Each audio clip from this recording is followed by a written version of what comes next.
નમસ્કાર મિત્રો, જીપી સિરીઝમાં આપનું સ્વાગત છે। મિત્રો આજે તારીખ 7/8/2025 છે અને આપણે આલ્બર્ટા પ્રાંતમાંથી બ્રિટિશ કોલંબિયા રાજ્ય છે એ તરફ જઈ રહ્યા છે। આ ટ્રાન્સ કેનેડા હાઈવે છે અને આપણે અગાઉ જણાવ્યું તે પ્રમાણે હવે કોલંબિયા રાજ્યના બ્રિટિશ કોલંબિયાના ગોલ્ડન ગામે જવાનું છે। ગોલ્ડન ગામ એટલે રોકી પર્વતમાળા અને સેલ્કર્ક પર્વતમાળાની વચ્ચે આવેલું ગામ છે। જો અહીંયા સરસ સંધ્યાનો સમય છે ને સૂર્યપ્રકાશ તમે જુઓ, આકાશમાં વક્રીભૂત થતો સૂર્યપ્રકાશ, સૂર્ય આ બાજુ છે, આપણે હમણાં તમને નિશાન કરીને બતાવ્યું છે કે સૂર્ય આ સાઈડ છે અને એનો પ્રકાશ ક્યાં નીચે પડે છે એ જુઓ, એટલે પ્રકાશનું વક્રીભવન અત્યારે દેખાઈ રહ્યું છે। ખૂબ જ સુંદર માહોલ છે। આજે જ અલૌકિક આ માહોલ આપણને જોવા મળ્યું છે, પ્રકાશનું વક્રીભવન થતું। અને આ ગોલ્ડન ગામ છે, ખૂબ જ જાણીતું ગામ છે। કેનેડામાં જે પ્રવાસન ટુરિસ્ટ માટે ખાસ ગામ છે એ ગોલ્ડન અને જાસ્પર છે।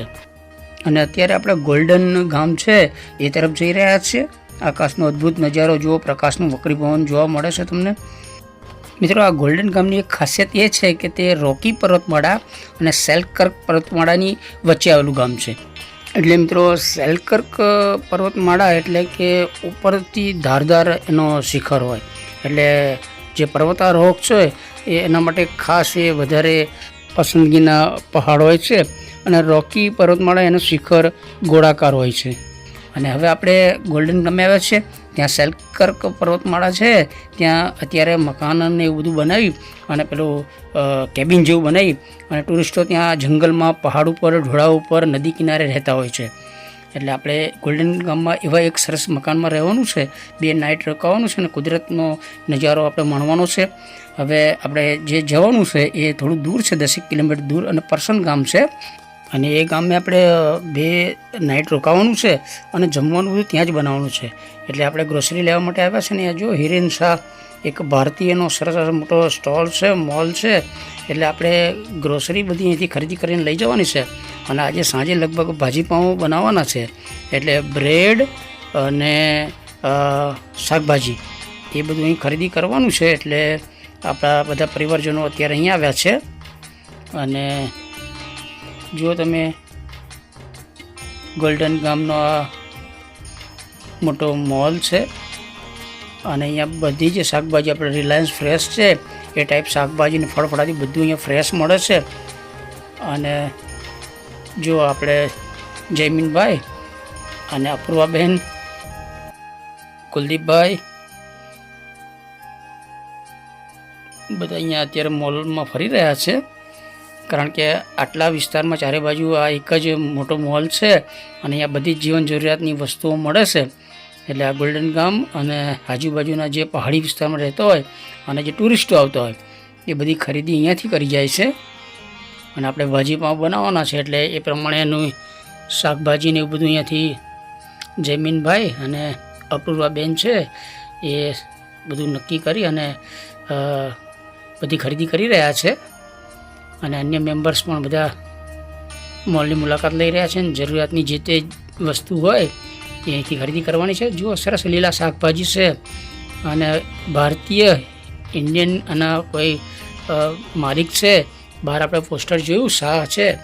અને અહીંયા ઘણા બધા ગુજરાતીઓના પણ મોલ, હોટલ કે અન્ય વ્યવસાયિક દુકાનો ને એવું બધું છે। એટલે આપણે કેનેડા યાત્રા પ્રવાસ દરમિયાન જોયું કે ઘણા બધા મોટા શહેરો અથવા નામાંકિત મોટા ટુરિઝમના શહેરો હોય, ગામડા હોય, ત્યાં બધા ગુજરાતી અથવા ભારતીયો તમને જોવા મળે છે અને ખાસ કરીને વ્યવસાયમાં જ બધા સંકળાયેલા હોય છે। અને અહીંયા આવો એક સરસ મોલ છે, જુઓ, સરસ ટામેટાં અને ગ્રીન શાકભાજી બધું ફ્રેશ અહીંયા મળે છે। અને તે ઉપરાંત અન્ય તમામ જીવન જરૂરિયાતની વસ્તુઓ, ગ્રોસરી બધી અહીં મળી જાય છે। અને જો બધા આપણે ભાજીપાઉં સાંજે બનાવવાનો છે ઘેર, એટલે એની ખરીદી બધા કરી રહ્યા છે। આપણે જે રોકાવાનું છે ગોલ્ડન જે આ ગામ છે એનાથી થોડું આગળ છે, પરસન ગામ છે, એક પહાડના ઢોળા ઉપર બધા અલગ અલગ નાના નાના કેબિનો મકાન સુવિધા સજ્જ મકાનો બનાવ્યા હોય એમાં આપણે રોકાવાનું અને ત્યાં જમવાનું અને જમવાનું બનાવવાનું અને એની એક પછી આપણી જનરલ એક લોજ હોય છે કે ત્યાં જઈને ચા પાણી એટલે કોફી અને બીજું નાસ્તો એવું બધું કરી શકાય છે. એ બધું આપણે આગળ બ્લોગમાં બતાવીશું. જો આપણા ભારતીય તમામ ખાણીપીણીની વસ્તુ અહીંયા મળે છે કારણ કે આ ભારતીયનો સ્ટોલ છે અને અનેક આપણા ઇન્ડિયન્સ અહીંયા આવતા હશે. જયમીનભાઈ છે અને અપૂર્વાબેન, કારણ કે ભાજીપાવ એ જ બનાવવાના છે અને એમને આઈડિયા સારો છે ભાજીપાવ બનાવવાનો. ખૂબ જ ઉત્સાહી કપલ છે. અત્યારે અમેરિકા સાથે જરા ટક્કર ચાલે છે એટલે સપોર્ટ કેનેડા એવું બોર્ડ લગાવ્યું છે. જો તરબૂચ છે, રિલાયન્સ ફ્રેશ જેવું અહીંયા કાઉન્ટર બધું બનાવેલું છે. રાજ અને કિંજલબેન આવી રહ્યા છે નાની ટેણીને લઈને. નાની દીકરી છે, જુઓ ખુશખુશાલ છે. સ્ટ્રોલરમાં બેસાડી અને પેલો વોકરમાં લઈ અને એને પણ મોલમાં ફેરવી રહ્યા છે. નાનકડી દીકરી છે કિંજલબેનની. અને હવે આપણે પરસન ગામ તરફ જવાનું છે. જોકે અત્યારે ગોલ્ડન ગામનો નજારો પણ થોડું ડાઉનટાઉન વિસ્તાર તરફ જવાનું છે. કદાચ મોડું થઈ જાય તો અત્યારે આપણે બહારથી જ નીકળી જઈશું. સાંજનો સમય છે એટલે લગભગ સાંજનો નહીં પણ 8-1 વાગ્યા છે. અહીંયા મોડી રાત્રે સુધી આવું અજવાળું હોય છે એ આપણે અગાઉ બ્લોગમાં બતાવી ચૂક્યા છીએ. અને આ એવું ગામ છે કે જે અગાઉ જણાવ્યું તે પ્રમાણે પેલા સેલ્કર્ક પર્વતમાળા અને રોકી પર્વતમાળા એ બંને પર્વતમાળાની વચ્ચે આ ગોલ્ડન ગામ આવેલું છે. એટલે સેલ્કર્ક અને પેલા રોકી અને બીજે જે પર્વતો છે એની પર જરા આમ મેદાન જેવું થોડું હોય એવો ભાગ હોય એટલે ત્યાં રહી શકાય અથવા મકાન બનાવી શકાય. ગોલ્ડન ગામમાં આપણે પ્રવેશીએ ત્યાં એક બ્રિજ છે, પરંપરાગત જૂનો બ્રિજ. એની બાજુમાં જ અત્યારે નવો બ્રિજ બની રહ્યો છે. 7/8/2025ના દિવસે આપણે અહીં મુલાકાત લીધી છે ત્યારે અહીંયા બાજુમાં જ નવા બ્રિજની પણ કામગીરી ચાલુ છે ને આપણે જૂના બ્રિજ ઉપર થઈ અને ગોલ્ડન ગામ તરફ જઈ રહ્યા છીએ. જુઓ થોડો ગોલ્ડન ગામનો નજારો પણ અહીંથી દેખાશે હવે થોડો.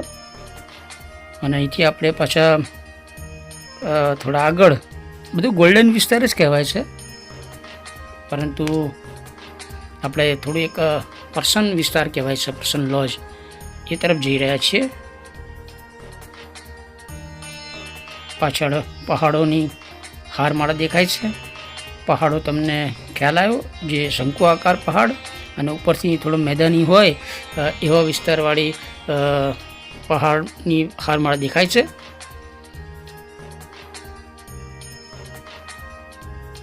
ગોલ્ડન ગામ ખૂબ જ જાણીતું પ્રવાસન સ્થળ છે અને અનેક ટુરિસ્ટો જે કેનેડા આવે છે તે બ્રિટિશ કોલંબિયામાં આવતા હોય તો આ ગોલ્ડન ગામની મુલાકાત અવશ્ય લે છે. રાજ ગાડી ચલાવી રહ્યા છે અને રાત્રે લગભગ 8:30 પછીનો સમય થઈ ગયો હશે ને આપણે હજુ ત્યાં પહાડ ઉપર જવાનું છે ને ત્યાં આપણું જે મકાન છે, જે કેબિન કહે છે મકાન, એમાં જઈને રોકાવાનું છે ને ત્યાં ભાજીપાવ બનાવવાનો છે, જમવાનો છે, વાતો કરવાની છે ને બેસવાનું છે. હવે અહીંનો એક લિકર શોપ કેવો હોય છે એ આપણે થોડું બતાવીશું. નાનકડું ગામ છે ગોલ્ડન, પણ શહેરી સમકક્ષ છે અને એના સ્વાભાવિક છે કે અહીંના સંસ્કૃતિ પ્રમાણે અહીંના એ પ્રમાણે એનો લિકર શોપ પણ તમે જુઓ સરસ છે. વિશ્વભરના પ્રવાસીઓ અહીં આવતા હોય છે. દરેક દેશના પ્રવાસીઓ આ સ્થળની મુલાકાત લેતા હોય છે. આ ગામમાં રોકાતા હોય છે, પેલા પહાડ ઉપર મકાન હોય ત્યાં, અને કોલંબિયા નદી બાજુમાં જ વહે છે. એટલે દરેક દેશની બ્રાન્ડની વાઇન અહીંયા મળે છે, બિયર મળે છે. આ ઉપરાંત જે તે પ્રાંત હોય, જે વિસ્તાર હોય તેની લોકલ ઉત્પાદન બિયર પણ હોય છે અને એનું પણ વધારે ચલણ હોય છે. જો વિવિધ પ્રકારની વિવિધ દેશની અહીંયા બિયર નવનાથ દેખાય છે. ટેમ્પરેચર -3°C છે.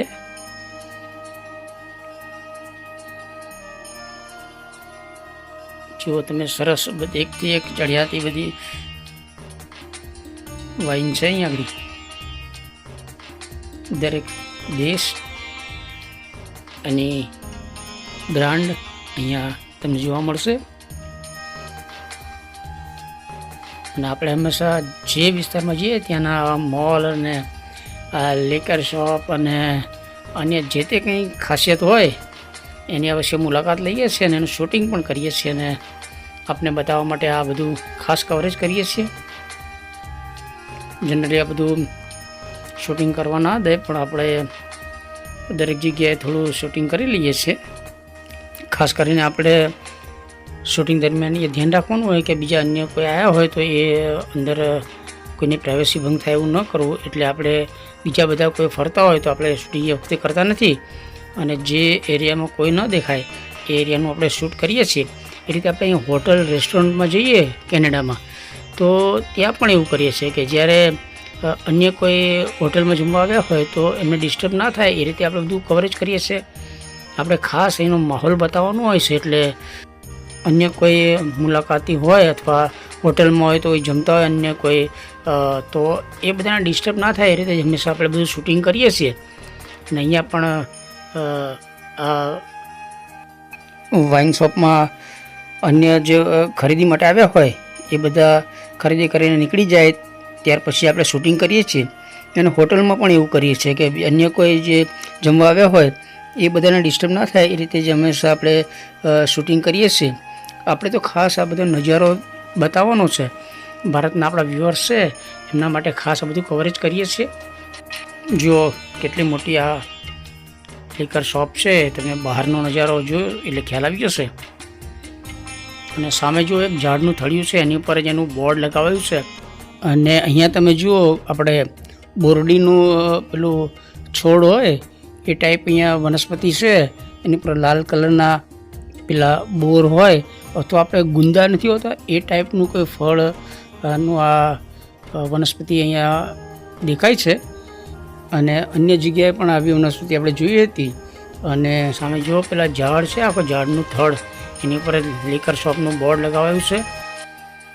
અને હવે આપણે પર્સન લોજ છે, પહાડી વિસ્તારમાં આપણી જે કેબિન છે, ઘર છે, એ તરફ જવાનું છે. અહીંયા રોડ રસ્તા બધા ખૂબ જ સરસ હોય છે અને આપણે થોડું ઢોળાવ છે, પહાડ તરફ જવાનું છે. અને બાજુમાં જ કોલંબિયા નદી વહે છે. અને જે આપણે જે પહાડ ઉપર રહેવાનું છે ત્યાં ઊંચા નીચા ટેકરા જે હોય ત્યાં અલગ અલગ બધા લાકડાના કેબિન બનાવેલા હોય, મકાન બનાવેલા હોય. જો કે આ બધા જ મકાન વુડન જ છે, બધા લાકડાના જ બનાવ્યા છે, પણ ખૂબ જ સુવિધાસભર અત્યાધુનિક સિસ્ટમ બધી અંદર સજ્જ કરેલી હોય છે. જો એક સરસ મકાનનું દ્રશ્ય આપ જોઈ રહ્યા છો. કેનેડાના ગ્રામ્ય વિસ્તારનો નજારો. બ્રિટિશ કોલંબિયા વિસ્તારમાં લગભગ પહાડી એરિયા છે અને એમ કહેવાય છે બ્રિટિશરો આવે એ વધારે આ બ્રિટિશ કોલંબિયા વિસ્તારમાં જ રહેતા હતા. હજુ પર્વતમાળા પેલી ઉપર ટોચ ઉપર મેદાની ભાગ હોય એવી પર્વતમાળા છે અને આગળ રોકી એટલે ત્રિકોણ ઉપરથી હોય જે પર્વતારોહકો જેનો વધારે પર્વતારોહણ માટે ઉપયોગ કરે છે એ રોકી પર્વતમાળા. અને આ તમે જુઓ ઉપરથી ત્રિકોણ નહીં હોય, એમ ધારદાર ઉપર નહીં હોય. જો સામે દેખાય છે પહાડ પાછો રોકી પહાડ છે અને બાજુમાં સમથળ મેદાનવાળા પહાડ છે. અને જો બધી બંને પ્રકારની પર્વતમાળા શૃંખલા દેખાય છે. એ સરસ એક મકાન છે, તમે જુઓ. આ બધું હજુ નીચેનો ભાગ છે, હજુ આપણે જે જઈશું ધીરે ધીરે ઢાળ ચડવાનું છે અને એ તરફ છે. બાજુમાં જ કોલંબિયા નદી પણ વહે છે. અને કેનેડામાં લગભગ વરસાદ અને બરફ ને એવું બધું વધારે હોય છે, બરફ વર્ષા હોય છે, એટલે આ બધી જગ્યાઓમાં બરફના જ ઢગલે ઢગલા જોવા મળે. પરંતુ અત્યારે ઉનાળામાં રોડ રસ્તા ત્યારે સારા છે. તમે આ બોર્ડ સામે દેખાય છે, તમે જુઓ મોટરસાઇકલની સિઝન અત્યારે છે. બાઇક સવારો માટે એક આહ્વાન રૂપ એ બોર્ડ હતું. એટલે અત્યારે બાઇકર્સ જે હોય છે, બાઇક લઈ અને જે ટુરિસ્ટ ફરતા હોય છે એના આહ્વાન કરતું એક બોર્ડ આપણે જોયું. એટલે કે ટુરિસ્ટો માટે, આપણા જેવા ટુરિસ્ટ અને બાઇકર્સ માટે પણ અત્યારે સમય પીરિયડ સરસ છે. પાછળ પહેલાં આપણે કીધું એક શેલ્કર પર્વતમાળા દેખાય છે અને રેલવે પણ દેખાય છે. અને અત્યારે આપણે આપણા મુકામ તરફ, પર્સન લોજ તરફ જઈ રહ્યા છે ને અત્યારે રાજ ગાડી ચલાવી રહ્યા છે. તમે જુઓ, હવે થોડી જ સમય પછી આપણે પેલી પહાડ ઉપર આપણું મકાન છે ત્યાં જઈશું. અહીંયા 1980ના દાયકામાં રેલવે, કેનેડિયન પેસિફિક રેલવેની સ્થાપના થઈ હતી અને આ રેલવેના કારણે જ આ ગોલ્ડન ગામ છે એ પૂર્વ અને પશ્ચિમ કેનેડાને જોડતું મુખ્ય ગામ બન્યું હતું. અને એના રેલવેના આગમનથી જ આ ગામનો ઘણો બધો વિકાસ થયો છે. અને આપણે આ રસ્તો છે અત્યારે તમને પ્લેન દેખાય, સીધો દેખાય છે, પરંતુ ઘણા ઢોળાવાળા રસ્તા, વળાંકવાળા રસ્તા, બધો પહાડી એરિયા છે. અને બાજુમાં જે સાઈડમાં તમે જુઓ નદી વહી રહી છે, આ નદી છે, કોલંબિયા નદી છે. અને પાછળ પેલા રોકી પર્વતમાળા અને પેલા સમાંતર ઉપરથી જરા સમથળ હોય એવી પર્વતમાળાની શૃંખલા દેખાય છે.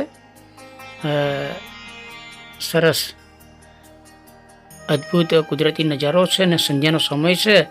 જો આ ઢાળ છે આખો રસ્તો, પાછળ જે તમે જુઓ જાણે કે પેલા એરોપ્લેનનો રનવે હોય એ ટાઈપનો રસ્તો આપણને દેખાય છે. અહીંયાથી સીધું જે સ્વર્ગમાં જવાય એવું એરોપ્લેનનો રનવે હોય એ ટાઈપનો રસ્તો અત્યારે દેખાય છે. અને પાછળ કુદરતી સરસ માહોલ છે. જો રોડ રસ્તા કેવા હોય છે તમને ખ્યાલ આવી હશે. નાના નાના ગામ હોય ને સિંગલ ઘર હોય ત્યાં પણ આવો પાકો સરસ રોડ જતો હોય છે. આ પહાડી વિસ્તારના મકાન હતા ને નીચે ડીપ તળેટીના મકાન પણ દેખાતા હતા. અને તમે જુઓ સરસ વળાંક અને ઢોળાવાળા રસ્તા છે. ઠેર ઠેર તમને મકાનો જોવા મળે છે અને ટુરિઝમ પ્લેસ છે એટલે પ્રવાસીઓ, મુલાકાતીઓ આ બધા મકાનોમાં રહેતા હોય છે. જો નીચે ડીપ તળેટી તરફ જતો રસ્તો હતો, સમાંતર નીચે પણ રોડ છે. વ્યવસાય અને એ બધી દુકાનોના એ મકાન હતા. જો પાછળ બ્લુ કલર જેવો દેખાતો પહાડ અને ઉપર સૂર્યાસ્ત થતો હોય ત્યારનો પ્રકાશ તમે જુઓ. એના સૂર્યના કિરણો પણ વક્રીભૂત થતાં આપણે હમણાં શરૂઆતમાં જોયું હતું. અને અત્યારે પણ તમે જુઓ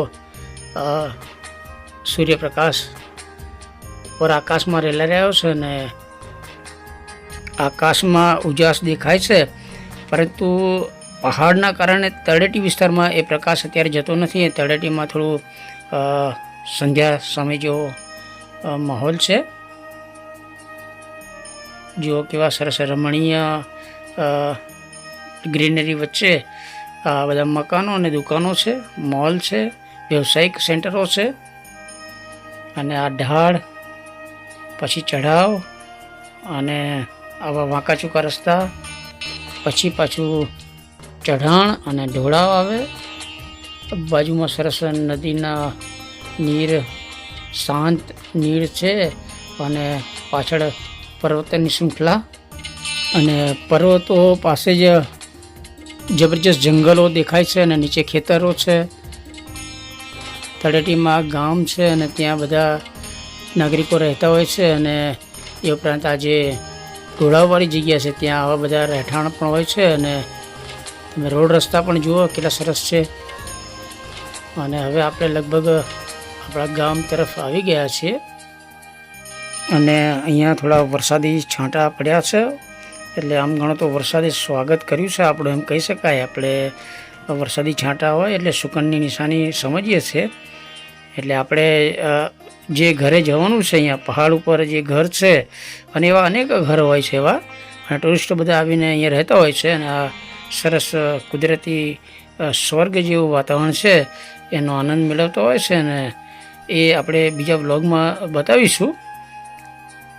અહીંયા જો તમે રેલવે આવી છે અને રેલવેના કારણે જ આ એરિયાનો વધારે વિકાસ થયો છે. અને આ પહાડી એરિયામાંથી ઘણા બધા કુદરતી ખનિજ તત્વો નીકળે છે અને એ આ રેલવે પરિવહનના કારણે આ એરિયાનો પણ વિકાસ થયો છે. અને તમે જુઓ અહીંનું નૈસર્ગિક વાતાવરણ એટલું સરસ છે, સાથે એના રોડ રસ્તા પણ એટલા સરસ છે તો ડ્રાઇવિંગ કરવાનું બહુ જ મજા આવે. એટલે પર્યટકો અહીં આવે તો પોતે સેલ્ફ ડ્રાઇવિંગ કરતા હોય તો પણ સરસ મજા આવે. જો કેનેડાના ગામડાનું દ્રશ્ય, સરસ કુદરતી વાતાવરણ, તમામ લગભગ મકાનો વુડન હોય છે, લાકડાનો હોય છે અને અંદર આધુનિક સુવિધા હોય છે. આપણો પર્સન લોજ અને જે કેબિન કહે છે એ જગ્યા આપણી આવી ગઈ છે. અને ઉપર પહાડ ઉપર આપણું આ જે મકાનો દેખાય છે એ પૈકીમાં જ આપણે એક મકાનમાં રહેવાનું છે. 2 દિવસ રોકાવાનું છે અને અહીંયા જમવાનું, બનાવવાનું, રહેવાનું અને સરસ કુદરતી માહોલ છે એનો આનંદ મેળવવાનો છે. અને જો અહીંયાથી આપણે ઢાળ ચડી અને એ આપણું જે મકાન છે ત્યાં જવાનું છે. અને ત્યાં અત્યારે ભાજી પાવાનો પ્રોગ્રામ છે આપણે, એટલે આ બધું આપણે વિડીયો શૂટ કર્યું છે, પરંતુ બીજા બ્લોગમાં આપણે શેર કરીશું. અને કેનેડાના જે મહત્ત્વના ટુરિઝમ સ્થળો છે, મુખ્ય શહેરો છે, એ સાથે આવા ડીપ ગામડા છે જે ખૂબ જ જાણીતા હોય, પ્રવાસીઓમાં ખૂબ જ પ્રિય હોય, એ બધાના વિડીયો આપણે શૂટ કર્યા છે. અને એ જ્યારે સમય મળશે ત્યારે એડિટ કરી અને આપણે એ વિડીયો શેર કરીશું. જો આપણે કેટલી ઊંચાઈ આવ્યા છે તમને ખ્યાલ આવી હશે. અને આ એક આપણી લોજ છે જે દરેક જે અહીંયા કેબિન મકાનમાં રહેતા હોય બધા મોર્નિંગમાં અહીંયા ચા પાણી નાસ્તા માટે આવી શકે છે. અને બધું જે એ ઇન્ક્લુડ એ ખર્ચમાં જ ગણાય છે. એટલે અને અહીંયા જે આપણે ચા નાસ્તો કરીએ અથવા જે રોકાઈએ એનો કોઈ ચાર્જ હોતો નથી, કારણ કે આપણે ઉપર જે મકાન છે એનું ભાડું ને એવું આપણે ચૂકવી દીધું હોય છે. એટલે અહીંયા ચા નાસ્તો કરવા અહીંયા આવી શકાય. આ સેન્ટરમાં હોય છે, આજુબાજુ ઉપર ઢોળાવમાં બધા મકાનો હોય છે અને આપણે એવા જ એક મકાનમાં રોકાવાના છીએ અને અહીંનો માહોલ બતાવીશું. અને આ એક સરસ રસોડું છે એ આપણે નેક્સ્ટ બ્લોગમાં એનો સરસ નજારો બતાવીશું. ખૂબ જ આહલાદક નજારો છે, તમને જો ખ્યાલ આવી જશે કે ઢાળ ઢોળાવ કેવો છે અને ત્યાં જ આપણે રહેવાનું છે. તો મિત્રો, આ કેનેડાના બ્રિટિશ કોલંબિયા રાજ્યના ગોલ્ડન ગામ પાસે આપણે આવ્યા છીએ અને પર્સન લોજ છે. અને અહીંયાથી ઉપર આપણે એ કેબિન છે એમાં રહેવાનું છે. તો આ વિડીયો આપણે ગમે એને લાઈક કરો, શેર કરો અને બીજા વિડીયો જોતા રહેજો. એમાં ઘણું બધું જાણવા જોવા મળશે. GP series channel first time જોઈ રહ્યા છો તો જીપી સિરીઝ ચેનલ સબસ્ક્રાઈબ કરો. જય હિન્દ, વંદે ગુજરાત.